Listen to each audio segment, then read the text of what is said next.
नमस्कार, welcome two way study group.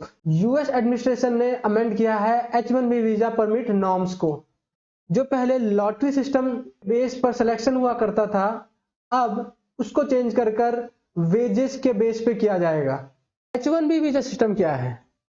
1952 के आसपास जब यूएस में डिमांड बढ़ने लगी साइंस, टेक्नोलॉजी और इंजीनियरिंग डिसिप्लिन्स की, तो उन्हें लगा कि उन्हें क्वालिटी वर्कर्स की ज़्यादा ज़रूरत है फ्रॉम अराउंड द वर्ल्ड।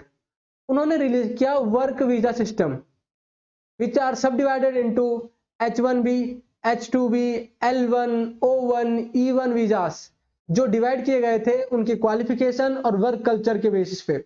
उनमें सबसे ज़्यादा पॉपुलर हुआ H1B वीजा। ये ज़्यादा पॉपुलर इसलिए हुआ क्योंकि इसमें जो वर्कर्स आते थे उनकी वेजेस काफ़ी अच्छी हुआ करती थी, स्पेशली जब 1990s के आसपास, जब countries like China, India, Pakistan, south east Asian Nations, जहां पर वर्कर्स की डिमांड वेजेस को लेकर बढ़ने लगी और जब उनकी कंट्रीज उनको फुलफिल नहीं कर पा रही थी, तब उन्होंने माइग्रेट किया कंट्रीज लाइक यूएस की तरफ, क्योंकि जो वहां पर एम्प्लॉयर है उसको लो वेज वर्कर्स जरूरत थी और क्वालिटी वर्कर्स की जरूरत थी। तो इसकी पॉपुलैरिटी उसके बाद और भी बढ़ने लगी। अब लॉटरी सिस्टम क्या है? हर साल यूएस एडमिनिस्ट्रेशन 85,000 परमिट निकालता है, एप्लीकेशन निकालता है H1B वीजा के लिए।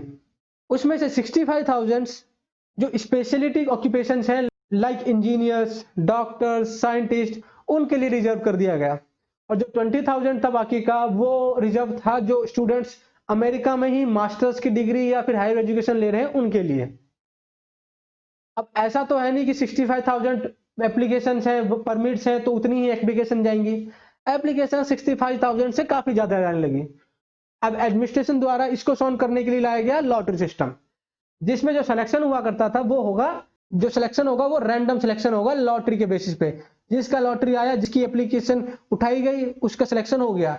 ना इसमें वेजेस देखी जा रही थी, ना इसमें स्किल सेट देखा जा रहा था।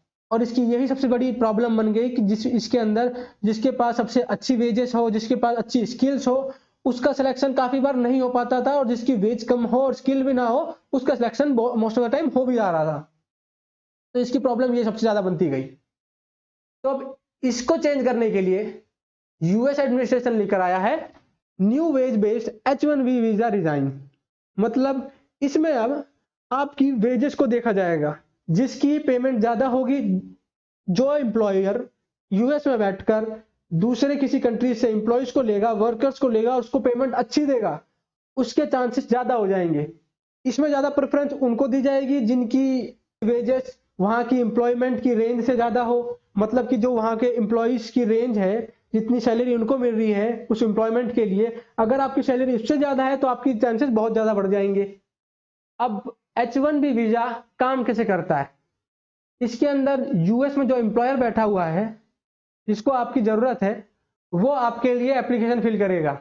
उसके अंदर आपकी डिटेल्स होंगी, आपके वर्क नॉलेज होगी, आपके एक्सपीरियंस होगा, आपकी एजुकेशन क्वालिफिकेशन होगी, आपका पेमेंट होगा, सब लिखा जाएगा और उसके बेसिस पे आपका सिलेक्शन होगा।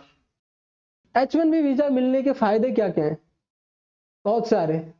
आपको सोशल सिक्योरिटी नंबर मिलेगा यूएस का, आप स्टेट आईडीज के लिए अप्लाई कर सकते हैं, ड्राइवर लाइसेंस के लिए अप्लाई कर सकते हैं, आप बैंक अकाउंट खोल सकते हैं, आप घर खरीद सकते हैं, आप कार खरीद सकते हैं। ये सब फायदे हैं उधर H1B वीजा होने के। और एक बार में आप 6 साल तक के लिए वैलिड, H1B वीजा एक बार में 6 साल तक वैलिड रहेगा। पहली बार 3 साल, उसको एक्सटेंड करके आप 3 साल और बढ़ा सकते हैं। ये था H1B वीजा से रिलेटेड जो यूएस एडमिनिस्ट्रेशन ने रिसेंटली अमेंड किया है कि कैसे इसमें सिलेक्शन किया जाएगा। पहले जो लॉटरी सिस्टम हुआ करता था उसको हटाकर अब वेजेस के बेस पे आपका सिलेक्शन किया जाएगा। जो कैंडिडेट्स होंगे वो वेज के बेस पे होंगे। Thank you.